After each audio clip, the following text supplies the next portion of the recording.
So, you want to have a home gym. Here are the pros and cons. Pro number one, accessibility. It takes me about 20 seconds to get into my home gym. The easier you create a situation, the more likely you are to stick to it. If you really want to make fitness an important part of your life, you will do the necessary actions to get there.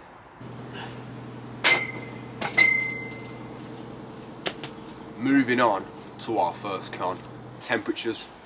Especially in winter time, it can be pretty brutal. You know, trying to squat in the ice, snow, cold, minus temperatures, it can pose a lot of injury risk. Don't know if it picks it up on camera, but the sky is always grey, gloomy, stuff's always wet, soaking, it's cold. However, when it's the summertime and it's hot and it's nice and warm, there is no better feeling than working out in a home gym, especially outside. Another pro is just the simplicity. I've only got the bread and butter. There's no fluff. It's all got a dip bar, pull-up bar, bench, barbell movements, and you can never go wrong with them.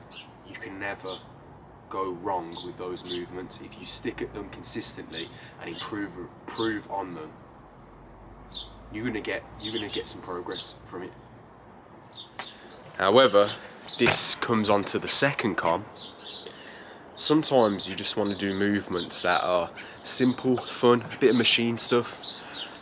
These big compound movements are very fatiguing, especially if it's raining, it can be dangerous. You've got to stay warm, it's very easy to get cold, and when you're cold, the chances of injury skyrocket. Especially as well with my setup, it's a bit, well, for lack of a better word, dodgy.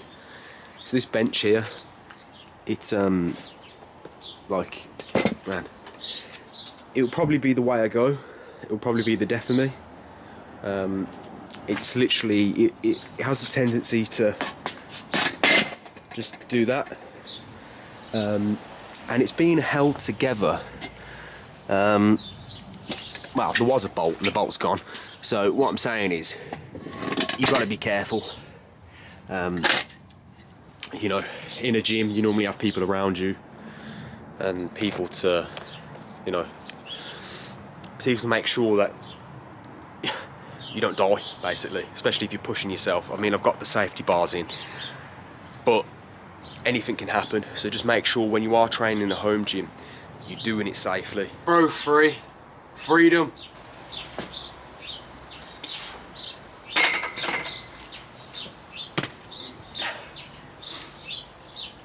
If I want to scream, if I want to work out in my pants, I can. There's no limitations to what I can do here. This is my personal space. If I want to take 10 minutes to rest for a set, there's no waiting for equipment, the peace. You control your environment, you can focus more. There's no mirrors, you're not obsessing with what you can see, you're not obsessing with other people, you're not seeing what they're doing, laughing at other people, doing some crazy shit on the machines. And I'm sure there's nutters everywhere. There's gym crazies everywhere. You know, I've seen people sing in the gym. Be happy, of course, but you know, this ain't a concert, this ain't a gig. I'm in there to work out, and if I can hear you over my headphones singing to yourself, you can't control that. You can't control your environment.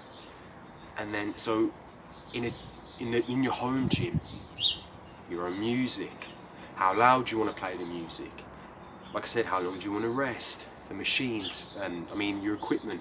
There's no waiting. You can try things without feeling. If you're a bit insecure with doing maybe some neck training, you don't want to put a plate on your neck and start doing. You know, you don't want to start doing that stuff in the middle of the gym. Completely fair enough. Final con. I like to leave it on a negative because I'm that type of guy.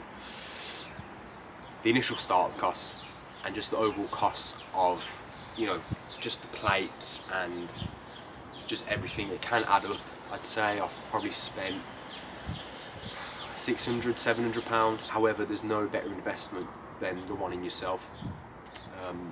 And like I've said many times, and like I want to put out on this channel, you can have good workouts with limited equipment. Having said that, this is a door frame pull-up bar where you just drill it in, and yeah, 20 quid. And you can have it on different settings because it comes with different clips, so you could do, you know, press-ups and jeez, that stinks. Press-ups, everything on it. So you can start that with, you know, a pull-up routine, body weight squats, press-ups. You know, for £20, it's always good to have it in your back pocket. Emergency comes up, you've got limited time. I'm just going to hop in the home gym real quick. Out here, you really are battling with the elements, and it's more of a mental game than anything to come out here and train when it's freezing cold and it's raining, it's wet, everything's soggy, your hands are cold, your hands are freezing. It's more of a mental game. However, you can still make good progress if you really want to with it. To send you home with something positive, if there ever was a lockdown to happen again, or the gyms closed down, I'll always be ready. I think fitness is such an important part of your life, an aspect of staying fit physically but also mentally, and just having that there all the time is such a positive reinforcement. You know, I hope you got a little bit of insight out of this. It's not the easiest thing to do, train in the cold, and it's also probably the not most optimal way to train. So just be smart, be safe, and be careful, and I'll catch you on the flip-flop.